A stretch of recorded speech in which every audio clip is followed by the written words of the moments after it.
And so guess what I did? Like most people in awkward situations like that, I lied. I told him that I just wanted dinner, right? Is the thought of being imperfect keeping you from taking action? Welcome to Inspired Action for Imperfect Humans. Each week, we give you real-life stories and thought-provoking research that inspires your soul to live a more fulfilled life through your own actions. From the heart of Calgary, Canada, here are your hosts, award-winning coaches Christopher Lawrence and Kyle Kalu. Hello, folks. Welcome to Season 2 of Inspired Action for Imperfect Humans. I am your co-host, Christopher Lawrence. And I am Kyle Kalu. But you already knew that from the pre-recorded introduction. That's true. Yes, this is the amateur show. I don't know who you're talking about, but Kyle wants that edited out already. Yeah, I'm a professional. Kyle is like, I will show up as the expert, even if I'm not the expert. Exactly. Hello. Good. So today, Kyle, we're going to share a little bit of our story. And I know you weren't prepared for that, but that's what we're going to do. We're going to hang our dirty laundry out to dry because people need to take inspired action on their relationships, especially the ones that are complicated. So that's our episode show today, is It's Complicated.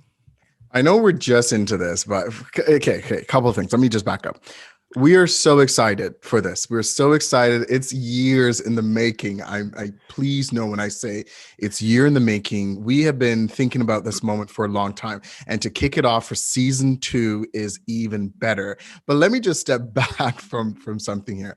Why does it always have to be dirty laundry? Like, who comes up with this stuff? Why can't we just talk about clean laundry? Why is it dirty laundry? And why do people, who wants to hear that story anyway? Like, I'm always dumbfounded with this thing of dirty laundry, and people want to get to know you. Like, why do we love misery so much? Because it's complicated. Because, girl, clean laundry is not interesting. And by the way, that is rich coming from you, because I know how much time you spend on CNN, Fox News, and watching The Crown. Okay. What are we talking about today? Well, we are actually going to share the story of how we met and how you accosted me in the workplace. Okay. Wow, you're really jumping right in. Okay. Let me set it up first. Let me set it up for people. So we both worked at a company. Do we mention where we worked? Does it matter? I mean, do people really care? So I think we worked at WestJet. Okay. We work at WestJet. Long story short, I had to leave my amazing city of Toronto, right? That's how you say Toronto, not Toronto, Toronto. So I had to leave Toronto, come here to Calgary. That's how you say it. Now, listen, I don't want to piss people off already, but I'm just saying, I had to come to Calgary, worked at the office. I was in the office now at WestJet. And so here I am. We had all cubicles or little pods and stuff like that. And every day, folks, this guy would just be looking at me, just gawking at me. Okay, hang on a second. This is BS. This is how he tells the story every time. And every time it pisses me off because he makes it sound like I was desperate. I had no interest in Kyle, just desperate. To be clear. Look at me. There's nothing desperate. Like, this is not someone. This is recorded, right? Like, people can see this too? Yeah, they're going to be able to see it on YouTube, our YouTube channel. Oh, yeah, okay. yeah. And we'll make sure that we put that in the show notes. Okay. As well. So here's how it really happened. I was working at WestJet. Girl, they worked me to the bone. Like, I didn't even have time for a haircut. That's true. And you weighed 50 pounds at the time too. I did. I was so skinny. Do you remember? Oh, yeah. You say, like you're eating pie.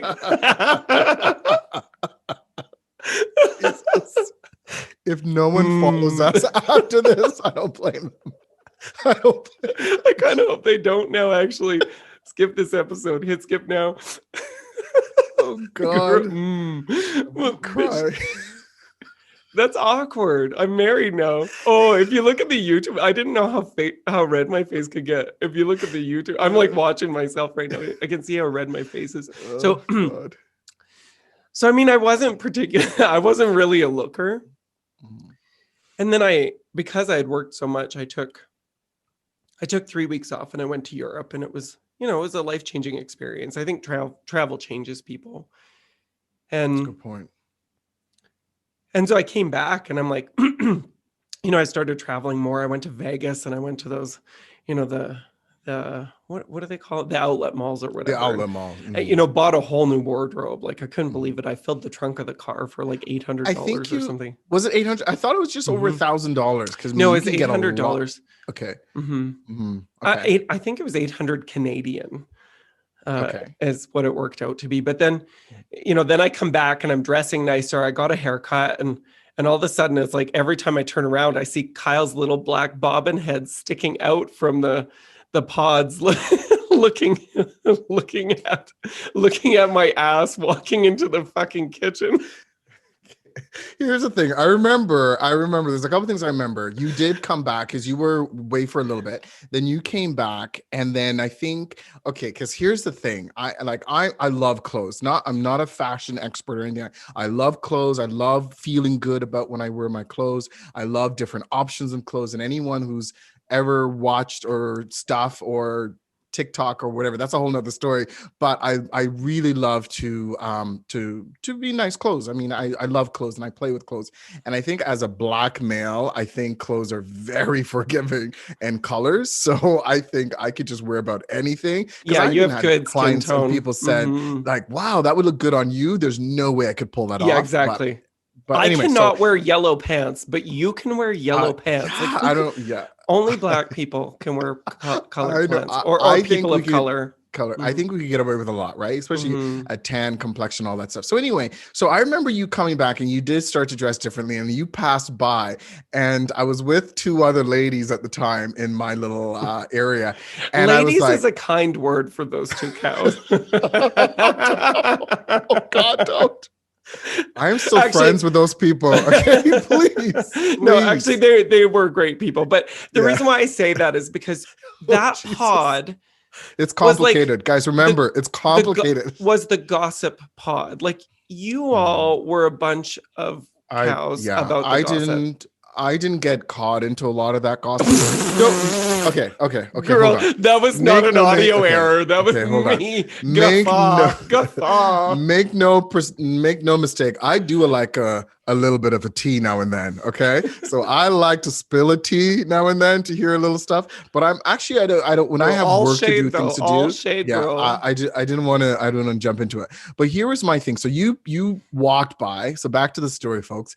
You walked by, and all I could see was I got a glimpse of someone in a shirt and a pants, and those pants were skin tight, ready to fight because you started to eat differently, and you were like gaining some weight and stuff.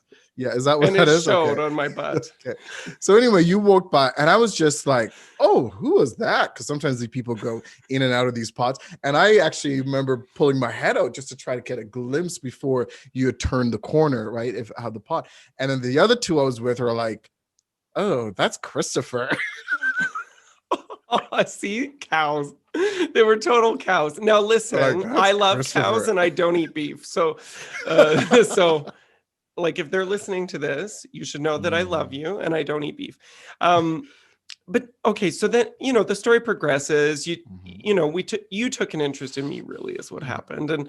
But I was interested in your intelligence, and this is how you get them, right? You get them through their psychology. That's how you get all of your manses.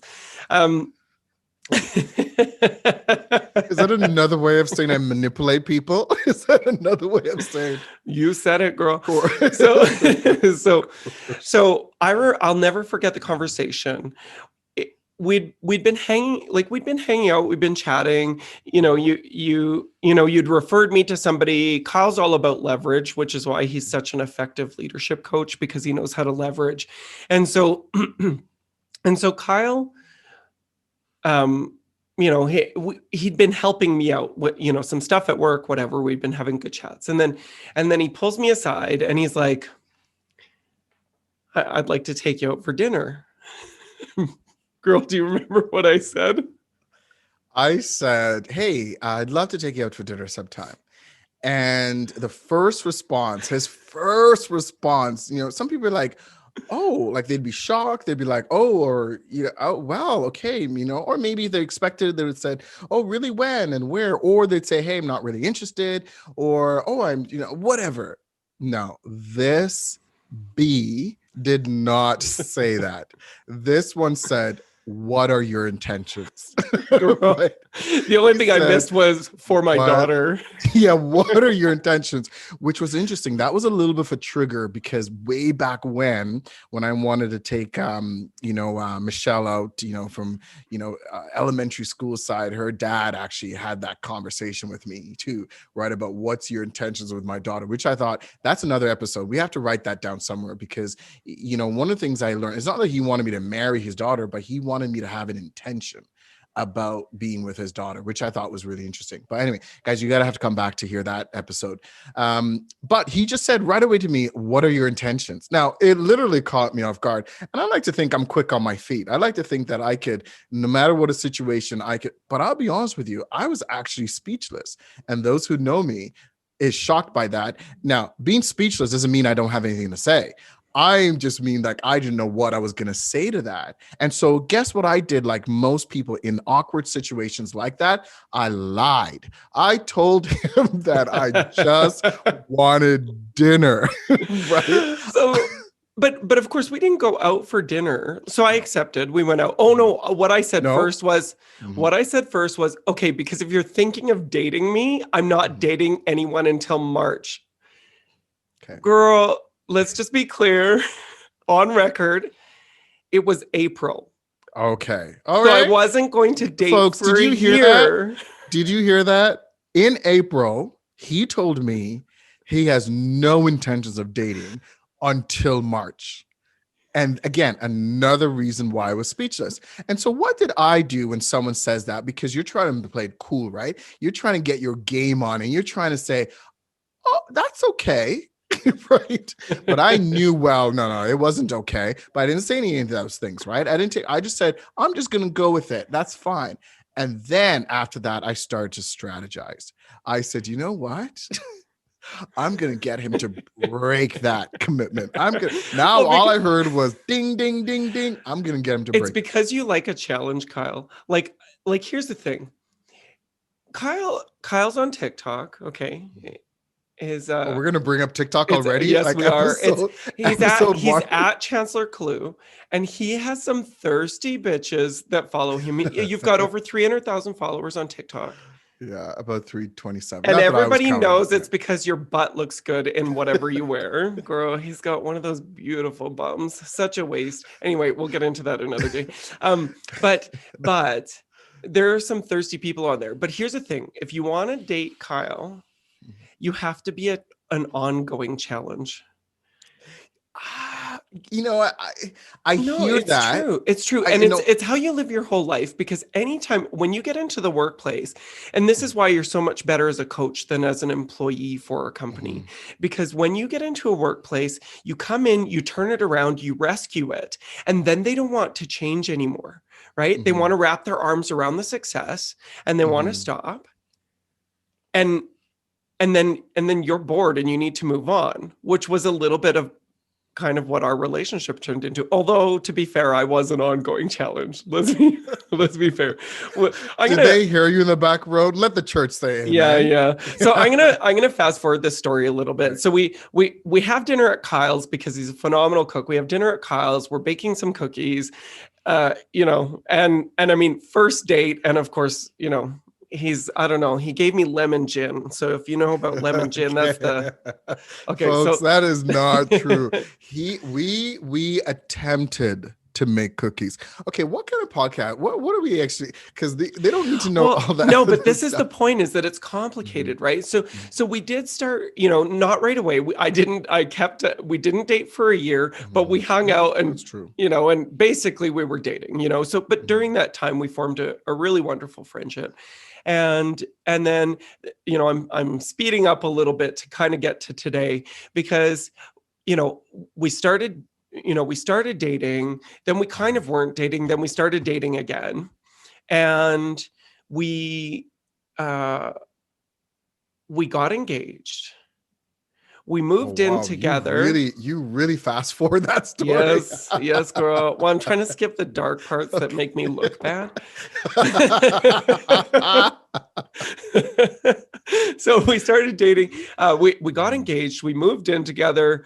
It wasn't working, mostly because you snored way too loud, and I could see that this wasn't going to work. So no comment. So we broke up. We moved apart, but we had a puppy. Mm-hmm. And neither one of us were willing to give up the puppy. Mm-hmm. So it kind of forced like we had joint custody of our dog. Yep. And so it kind of forced a relationship. And so, and to be fair, it wasn't a super smooth transition, but it wasn't nasty either. So what I mean by that is that it was tough. Yeah, and if I could just back up just a little bit with this, Christopher, is when we decided to break up, it was actually a conversation, if you remember. It was. Right? And our biggest issue when we said, you know what, mm-hmm. I don't think this is going to work. I know we wanted it to work. I know we really had every intention. We were actually, if you remember this, we were more concerned with how we were going to tell the families. Yeah, we that's were right. more concerned mm-hmm. about how they were going to react mm-hmm. because our moms and even my brother Shane was great. Yeah, Shane was like, "Are you sure?" People. Yeah. So we share the same family doctor too, mm-hmm. and I don't know if I should say his name. I'll leave it out for now. But our family doctor said, like, when I told him that we were breaking up, he was like, "Are you sure?"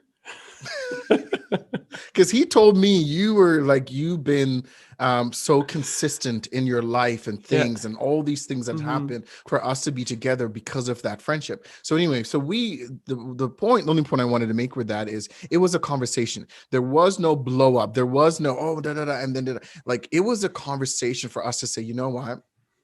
This is not about hurting you. This is not about hurting me. This is not about hurting anybody. Mm-hmm. This is about how do we make sure we're honest with each other, right? Mm-hmm. And sometimes honesty does hurt, so to mm-hmm. speak. But I'd rather that way than it to go through the other way of throwing things and hating things and start deteriorating, right? Yep.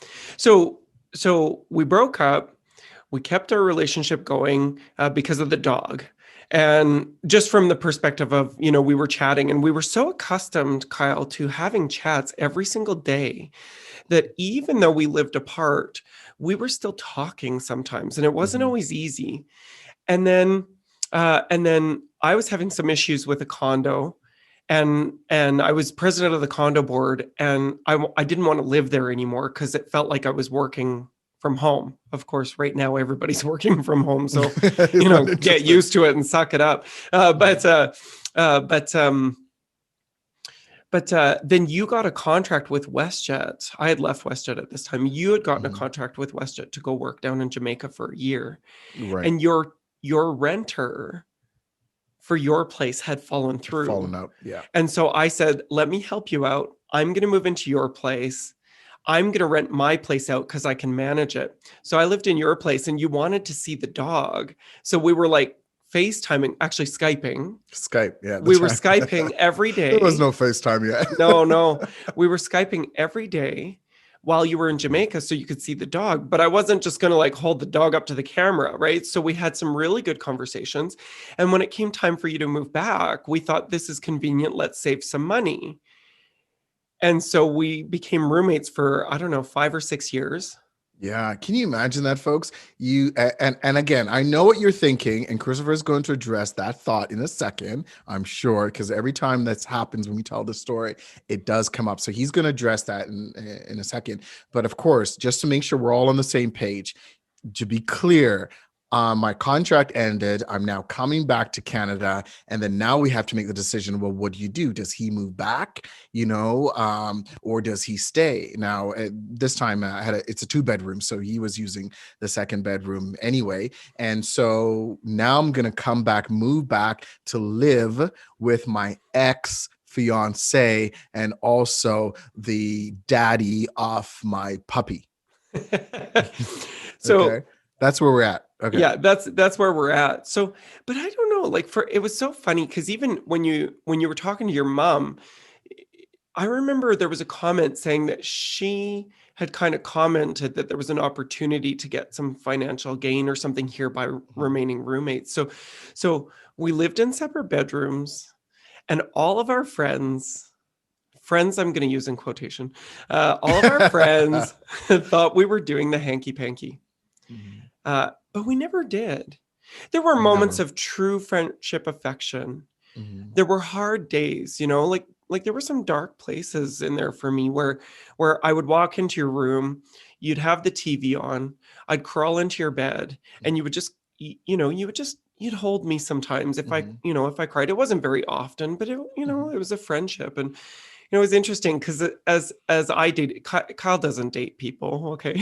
So as I dated people during that time, as things got a little more serious with them, the question would always come up. I don't understand Kyle's role in your life, and I get it from their perspective. It was Yeah, they had complicated more of because an issue, right? That was yeah, that was a huge yeah, complication because they, again, we know historically what happens. You have an ex, you're supposed hmm to hate them, you don't want anything to do with them, and your new person also hates them too. Like it's just that seems to be the recipe, yeah, right? And I'm not saying that's for everyone, but that's a common thing for a lot of people. And so it was natural when you would mention me or start introducing your roommate, and then they heard the rest of the story, or they would see your interaction and thought, that's a little bit more than a roommate. And why does right. you and your dog are so close to you? Like there was things that outside looking in, people just couldn't put their finger on, right? Yeah, and this is the great thing about all of this is that it's nobody's business, right? It was our business, and we knew what the truth was, Right. despite what people said or may have thought. But it was so, and I mean, we're still part of each other's families to this day. Mhm. Like you know, there is an ongoing relationship, not just There's amongst us, but amongst our families. And so it's interesting. I knew. So my response to that was always, if you think of Kyle like an older sibling, much older sibling. Uh, hello, hello. sweet Lord. Or if you see him as my best friend, then it'll make a lot more sense to you. But if you can't get there, it's going to be an ongoing problem. And so there were two relationships that I ended because they couldn't get there. Mhm. And my husband, today, I said that to him. He says, I'm struggling to understand my role because you had brought me some clothing, right? And this is Mhm. Kyle's thing. Like, if you're real close with Kyle, he's going to find out your clothing size and he's going to buy you clothing that he would like to see you in. And actually, he's never wrong. Okay. So Or I'll tell you what your clothing size are supposed to be. that's right. Yeah, Right? totally. So you had brought me some clothing and I shared this with Vince, who I was dating at the time, and Vince said, I'm struggling to understand my role versus Kyle's. Yeah. And I Do you gave remember the that, clothing at the time? Do you remember what clothing it was? it was a shirt. Okay. And underwear. Like it was Oh, the most taboo thing you could oh, that's do. Because right. who buys Okay, underwear so I knew what for it was, but I didn't want to say it because I okay, thought it yeah, was too okay. taboo, but it's out there now, Yeah, girl. yeah, And and actually I did have to tell Kyle too. Like, do you remember? I said, yeah. okay, just don't buy me underwear. Yes. Girl, I'll take clothing from you any day. You've got good style. So, so, uh, so I said this to my husband. I said, if you look at him as if he's an older sibling or not a step, sorry, or a best friend, it'll make a lot more sense to you. And my husband goes, okay. And that was it. You sure And did. that was one of the signs that I'm like, yep, he's probably the one. Yeah, So yeah.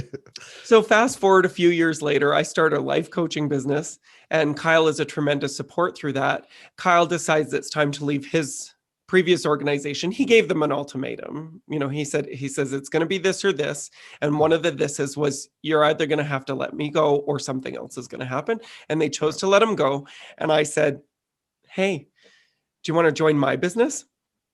And so brought Kyle on as a business partner. So here we are, I don't know, 15, 16, too many years later. And we're running the first Consumers Choice Award winning coaching company in Canada with success. So it was complicated. So I think the point is that, like, I was curious, Kyle, like when we talk about taking inspired action, what is it that people need to do in terms of taking inspired action in their relationships? And I thought I would share a little bit of research, because you know how much we love research. So there's an article on Live Science that says, it's called Friends with an X, Check Your Motives First, Science Says. And it's by Sarah G. Miller. It was published on August 7th, 2017. So it's just a few years old. Mm-hmm. So just to kind of set the preface, Rebecca Griffith is a master's student in psychology at the University of Kansas. And previous research, so this is what the article says, previous research suggests that about 60% of people maintain a friendship after a breakup. 60, really? That's higher than I thought. I didn't know that. But here's the thing. They say maintain a friendship. And I think when I read the article, I would say they maintain a connection. But I'm not could see a connection, not a friendship. Right. So this included more than 170 women and more than 110 men. So I would call that, not a super comprehensive study, right? But it's not a bad number. We're not talking about 10 people, right? Mm-hmm. And so they say there's 4 main reasons why someone stays friends. And again, when you hear these reasons, I would replace it with the word connected. There's 4 main reasons why people stay connected with an ex after a breakup. Okay. So the first reason is security. So this means that the person stays friends with an ex because he or she doesn't want to lose the ex's emotional support, advice, or trust. Okay. The second reason is that it's practical to maintain a friendship. So perhaps there are financial reasons to stay friends, or children may be involved. In our case, it was a puppy. Yeah. Okay. Mm-hmm. The third is that there's civility. So a person may want to be polite and not to hurt the other person's feelings. And finally, some people may still have romantic feelings for an ex. And when they say romantic, I think a lot of people are connected because the sex is good, right? Mm-hmm.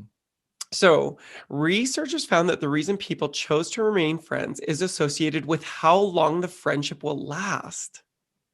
Oh. And so again, I would replace the words connection with the word friends, right? In that sentence, people who stayed friends for practical and civility reasons fared the best, which was actually our reason. It was for our dog, and then it was for financial, like reasons. It made sense. Mm-hmm. These friendships lasted long and were considered to be positive, where when people remained friends for reasons related to security, the resulting friendships tended to be positive, the study found. However, they weren't associated with whether the friendship lasted for a longer period of time. And of course, for unresolved romantic desires, there were far more negative feelings associated with it. So the article's title, Friends with an Ex, Check Your Motives, I think is the key thing. So I thought that was really compelling. And I thought maybe what we would do is we would talk about kind of the 3 things that we had to remember to maintain a friendship through our parting, because we didn't have, we had a dog. We didn't have the common thing like children or, and we really didn't have any assets together either. Right. So Kyle, what do you think? When we look at this, what do we think, Yeah, that's a great question. And I didn't know that study. And I think when you mentioned it briefly, I didn't know the details of it. So, and I agree with you. That's more connection than I think. And again, guys, we could be wrong. I'd be curious to hear your input on that. And so we're going to give you a way at the end of this to reach out to us, because I'm actually quite shocked about that. I kept thinking about it. I think for us, what has been consistent and some thoughts I had was, like sometimes we have to remember how we became friends in the first place. right? And you've heard me say this because sometimes we both have, sometimes coaching with relationships as well. But I've often said it's shocking to me how thin that line is between love and hate. And so when people would talk about their previous relationship, the vile and the hate that they would have in their voice, and I'm thinking, how did that happen? Like, I mean, I get one or two things can happen, but sometimes you have to remember that I became friends because I loved chatting with you. Our communication was stellar. We laughed, we engaged. Like, those things did not change because we're no longer together. Like, you were still a communicator. You were still funny. You were still engaging, and laughing and talking to you was easy. So sometimes you have to remember. So I could see that. But now, based on that article, if you say check your motives, what if my motive was you were just a one night stand, then I didn't really have anything to build off, right? So therefore, I'm not surprised if those one night stands never turn into anything, right? You're saying the one night stands that end up getting married, but they didn't form a friendship along the way. Absolutely. If they break up, right? Because then what is there to go back to? Like if right? if they weren't able to form a friendship, this is why if you're doing it for just the sex or unresolved romantic feelings, it's not going to work. It's not gonna work. Right? How can it? How can it? And here's the only way it could happen, which is my second point, is you have to recognize, and I think we did that, is we're starting a new relationship. Right. And there isn't anything wrong with doing that. Our friendship was a type of relationship. Then when it became intimate, it was another type of relationship. And then when we broke up, it was another type of relationship. And we have to be okay with saying, I need to start again this other relationship. And I think based on that article, and I'm curious what you think about this, it's when we're trying to capture and hold on to those intimacy or that type of relationship where I was always number one, I was always first, I was always had to be involved. I was like, we're trying to hold on to those things, and it can't happen because someone else get into the picture, which everyone was waiting. Like, how many of our friends are like, oh my God, Christopher is dating someone now? Ooh, what's going to happen to Kyle? Oh, this is where it's going to get crazy. But no, we're starting a new relationship. I now know you have started a relationship with someone. So I think that's two things, right? First is you have to remember why you became friends in the first place, which is, I think we share a common value that for a relationship to be successful, you have to have a friendship, right? So that would be the first thing. The second thing is that second thing that you said that I just forgot, which is, you have to redefine it's a new relationship. Absolutely. So I remember that part of the process being probably the most uncomfortable part of the process, because that was where actually sometimes you have to swallow your pride. Like there were moments where both of us were a hero in the situation where it's like, I've got to let this go. I have to let this go. Right? Like even though maybe what I believe that Kyle is doing is wrong, or it's incorrect, or it's not supportive, I have to let it go. And I know that there were plenty of times where you had to do that the other way too. Yeah. So that would be the patient. second thing. Yeah. And even within that, be patient, because we could be at different levels. And so just because you may be already there and maybe I'm not there yet, doesn't mean that we have to be at the same level. You may have said, okay, I have to redefine this friendship. This is going to be a new friendship now. And I may have lingering things, right? And I think that's because we were patient with each other at our different levels to know that, hey, you know what, I need to still go through that. He needs to still go through that, and go from there. It's not instant. Make no mistake. It's not instant. It requires some actions, right? I agree. I think the third reason, Kyle, would probably be if you were to, because of we share many of the same values. We share many of the same core values. I think if we were to check in with that, if it had been toxic, and this I think is the third thing, if it had been toxic, not just an incident, people have bad days. There were a few brief toxic moments, but if it had been ongoing toxic, I think both you and I would have cut it like that. Absolutely. Like it would have been the snap of a finger. It's done. It's over. Deleting, blocking, and no desire to go back at all. In that. So I think that would be the third thing. I agree, because if it's causing you pain and discomfort, and that Christopher, I think we have this on our schedule at some point to be talking about values, because I really think we need to dive into that a little bit, because I Love think a lot values. of people think it means different things. But again, if something that you were doing or anyone was doing that's causing me pain, mental anguish, physical pain, that type of, when you say toxic, that's what we're talking about, right? Things that cause us pain. If it is, then you can't have it. You Mm-mm. cannot have it. Why would you put yourself? So even that, the article who said at the end, if people, someone has a motive of still trying to hold on to intimacy or want those sexual desire when the person doesn't, and you still show up, like Mhm. that is actually not putting yourself in a position that's going to make you flourish. Yeah. Right? It's actually going to keep you there, or it's going to cause more pain. And that would have been done. If anything that we did is we couldn't redefine it, we couldn't get to that stage, I couldn't let go, I couldn't bear seeing you with someone else, then we know, okay, something is going on, Mhm. right? I And think that's on about me. I think about parents who have uh, uh, who share children, right? And I Right. think inspired action in those cases, Kyle, often is actually, even though maybe your spouse, because sometimes the spouse is being a dick, right? Mhm. Like man or woman, I've seen it go both They do it. ways. Yep. I've had a lot of divorce in my family. I've seen a Mhm. lot of stuff happen. Somebody actually just needs to take the higher road all of the time, right? I have worked with clients, Kyle, who have been in divorce proceedings for 15 years, where Yeah. one spouse is, and it's like, I look at this and I'm like, think about what that's taking from your life. Like, cut your losses and move on. Go live the life you need to live. That's my value system, having grown up in a household with divorce and seeing what it does to my clients on the other side. It's like, cut your losses. Like, it's almost always around money. Sometimes it's around kids, right? But somebody's got to take the high road. Somebody's got to take the high road all of the time and be the hero. And yes, it's not fair. And yes, sometimes it means giving in to something that is not the right thing for you. I think the question is actually check in with your own value system and say Yeah. like how much time, because if you're in constant conflict over this,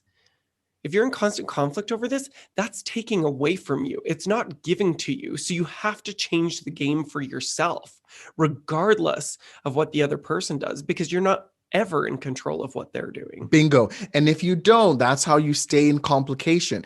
Christopher, there's two things, and I'm curious how you're going to answer the first one, which is when someone says, why me? Why do I always have to take the highway? Why do I always have to want to give in? Why am I the right? Mhm. Why me? That's the For first thing. So the, what would you? the only answer is because you are only in control of you.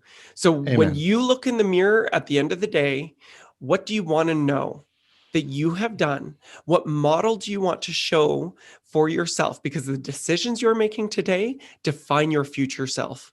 So what Because it's decision do you. you need to make today that that is subordinate to who you want to be in the future? It has to be. And thank you for saying that, because and I've said this to myself many moons ago. I think it was one of my teachers at the time said it. But I said, if the price I